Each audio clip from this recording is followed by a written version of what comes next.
Welcome to special analysis. నేను రమ్మ మండవ. ఈ రోజు అనాలిసిస్ లో భాగంగా మనం తీసుకోబోతున్న టాపిక్ ఏంటంటే, ఈ రోజు అనాలిసిస్ కి నేను ఒక టైటిల్ పెట్టాను. అప్పుడు చిరంజీవి, ప్రజారాజ్యం, టీడీపీ, ఇప్పుడేమో విజయ్, టీవీకే, అన్నా డిఎంకే అని చెప్పి నేను టైటిల్ పెట్టడం జరిగింది. చరిత్ర రిపీట్ అవుతుందా అని చెప్పి కూడా కంటిన్యూషన్ గా ఇంకో టైటిల్ ఇచ్చున్నాను.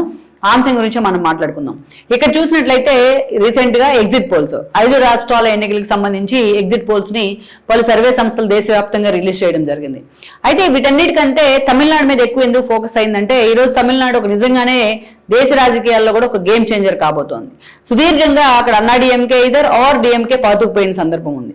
అలాంటి స్థితి నుంచి ఈ రోజు జయలలిత మరణం తర్వాత పర్టికులర్ గా ఎలాగైనా అక్కడ అన్నా డిఎంకే అడ్డు పెట్టుకుని తమ జెండా పాతాలి అనుకుని బీజేపీ ప్లాన్ చేసినా ఆ స్థాయిలో వర్కౌట్ కాలేదు. పళనిస్వామి, పన్నీర్సెల్వంతో ప్రయోగాలు చేసినా, శశికళను జైలుకు పంపించినా, లేకపోతే డిఎంకేని కొట్టాలని చూసినా ఏది వర్కౌట్ కాలేదు. అవన్నీ బౌన్స్ బ్యాక్ అయి బీజేపీకి అక్కడ డిఎంకే అధికారంలోకి రావడం జరిగింది. అటు డిఎంకే చూస్తేనేమో అది పెరియార్ రామస్వామి భావజాలం, నాస్తిక పునాదుల మీదే ఆ పార్టీ నిర్మితమైంది. So anti BJP.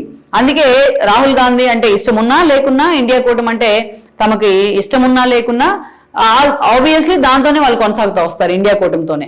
ఇంకా గట్టిగా మాట్లాడితే ఇండియా కూటమికి స్టాలిన్నే అధ్యక్షుడిని చేయండి అని చెప్పి ఆయన కొడుకుని ఉదయనిధి స్టాలిన్ కూడా స్టేట్మెంట్లు ఇస్తూ ఉంటారు. సో అలాంటిది ఇప్పుడున్న పరిస్థితుల్లో డిఎంకే తను మరొకసారి అధికారంలోకి వస్తానన్న ధీమాతో ఉంది. ఎందుకంటే స్టాలిన్ తన వెల్ఫేర్ స్కీమ్స్ మీద ఎక్కువగా ఫోకస్ పెట్టుకున్నారు ఆయన.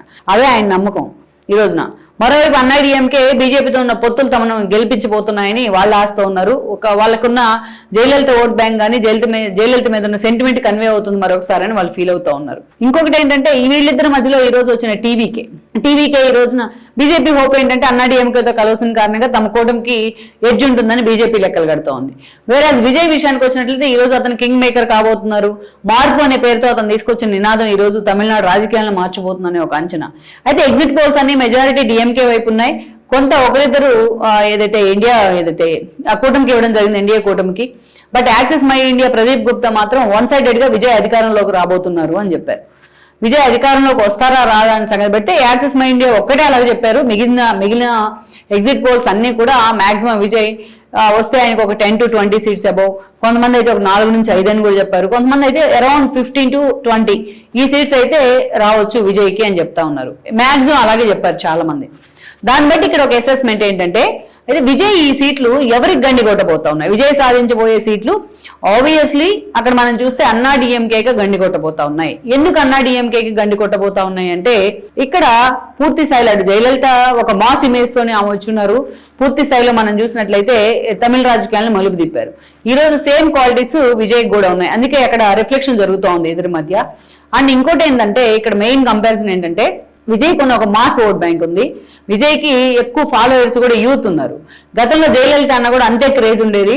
సో ఇంకొకటి ఏంటంటే, మెజారిటీ విజయ్ టార్గెట్ చేసిన పాకెట్స్ అన్ని అన్నా డిఎంకే పాకెట్స్ ఎక్కువ ఉన్నాయి. మేజర్ గా విజయ్ ఓట్ బ్యాంకు, విజయ్ సామాజిక వర్గ ఓట్ బ్యాంకు, ఆయనకున్న మైనార్టీ ఓట్ బ్యాంక్ కూడా ఆ స్థాయిలోనే ఉండింది. అన్నా డిఎంకే ఓట్ బ్యాంక్ అది. అందుకే అన్నా డిఎంకే ఓట్ని విజయ్ కొల్లగొట్టబోతున్నారు అనే చర్చ జరుగుతోంది. ఇక్కడ ఇంకొక కంపారిజన్ ఏం జరుగుతోంది అంటే, 2009 నాటి పరిణామాలు కూడా ఈరోజు చర్చకి రాబోతున్నాయి. తెలుగు రాష్ట్రాల్లో జరిగిన పరిణామాలు. 2009 అంటే అప్పటికే 2004లో వైఎస్ రాజశేఖర రెడ్డి ముఖ్యమంత్రిగా ఉన్నారు. 2009లో మరోసారి ఆయన ముఖ్యమంత్రి అయ్యారు. అయితే 2009లో డిఫరెంట్ ఈక్వేషన్స్ మధ్య ఆ ఎన్నికలు జరిగాయి అనమాట. మనం చూసినట్లయితే ఆ రోజు ఎలాగైనా అధికారంలోకి రావాలి రెండోసారి అని వైఎస్ రాజశేఖర రెడ్డి అనుకుంటా ఉన్నారు. అదే సమయంలో ఎలాగైనా ఈసారి మనం అధికారాన్ని వదులుకుంటే మన పార్టీకి పూర్తి స్థాయిలో ఎగ్జిస్టెన్స్ ప్రాబ్లం అనే ఆలోచనలో చంద్రబాబు నాయుడు ఆ రోజు లెఫ్ట్ పార్టీలతోని టీఆర్ఎస్ తోని పొత్తు పెట్టుకోవడం జరిగింది.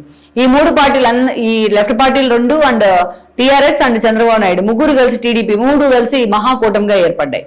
అయితే అక్కడ మనం చూసిన మహాకూటమి ఒక ఎత్తు అయితే, ఆ రోజున పర్టికులర్ గా ప్రజారాజ్యం పార్టీ చిరంజీవి ఆ రోజు సినిమా ఇండస్ట్రీ నుంచి వచ్చారు. చిరంజీవితో అందుకే ఈ రోజు విజయ్కి అంత కంపారిజన్ జరుగుతూ ఉంది.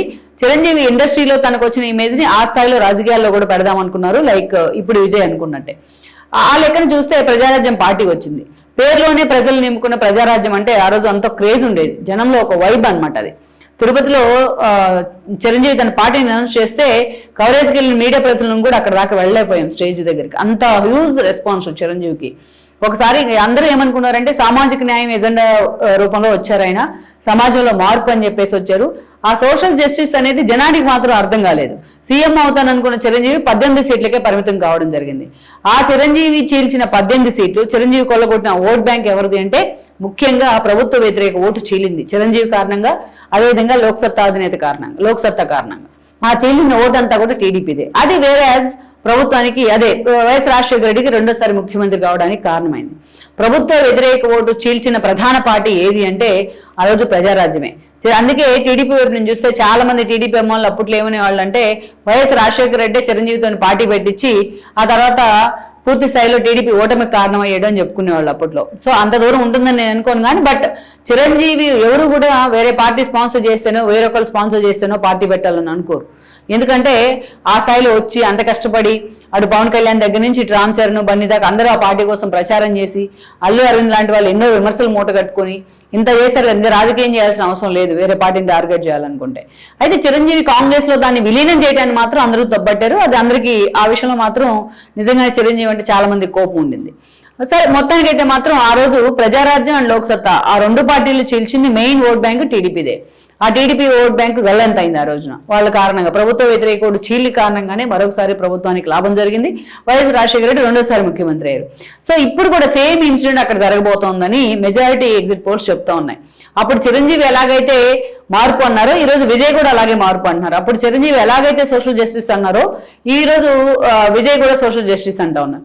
ఇప్పటిదాకా మీరు చూడని కొత్త రాజకీయాన్ని నేను చూపిస్తాను చిరంజీవి చెప్పేవాళ్ళు అదే నినాదాన్ని ఈ రోజు విజయ్ కూడా అంటా ఉన్నారు. పవన్ కళ్యాణ్ తో కంపేర్ చేస్తా ఉన్నారు కానీ పవన్ కళ్యాణ్ పార్టీకి అసలు not at all compared with TVK.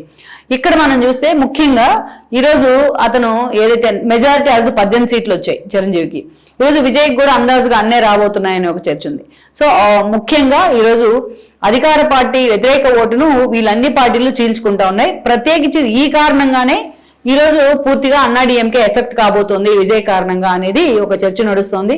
అందుకే చాలా మంది ఆనాటి ప్రజారాజ్యంతో ఈ రోజు టీవీకేని ఆనాటి చిరంజీవి పరిస్థితుల్ని ఈ రోజు విజయ్ పరిస్థితులకి పోలుస్తా ఉన్నారు.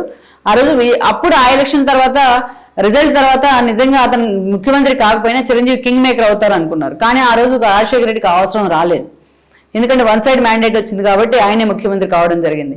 కానీ ఆ తర్వాత రోజుల్లో కాంగ్రెస్ ప్రభుత్వం నిలబడాలంటే చిరంజీవి కింగ్ మేకర్ అయిన మాట వాస్తవమే. సో ఇప్పుడు మరి విజయ్ నిజంగానే కింగ్ మేకర్ అవుతారా? మరి హంగ్ వస్తే నిజంగానే ఆయన కింగే అయ్యే అవకాశం ఉంటుంది, లేదు సోలోగా గెలిచినా కింగే అయ్యే అవకాశం ఉంటుంది. కానీ కంపారిజన్ మాత్రం పర్ఫెక్ట్ అనుకోవాలి. ఈరోజు చిరంజీవి పార్టీ వల్ల ఎలాగైతే టీడీపీ ఎఫెక్ట్ అయిందో, లోక్సత్తా వల్ల ఎలాగైతే టీడీపీ ఎఫెక్ట్ అయిందో, సేమ్ ఈ రోజు విజయ్ వల్ల ఎఫెక్ట్ అవబోతున్న పార్టీ అంటే ప్రతిపక్ష పార్టీ అయిన అన్నాడీఎంకే అని మనం చెప్పుకోవచ్చు.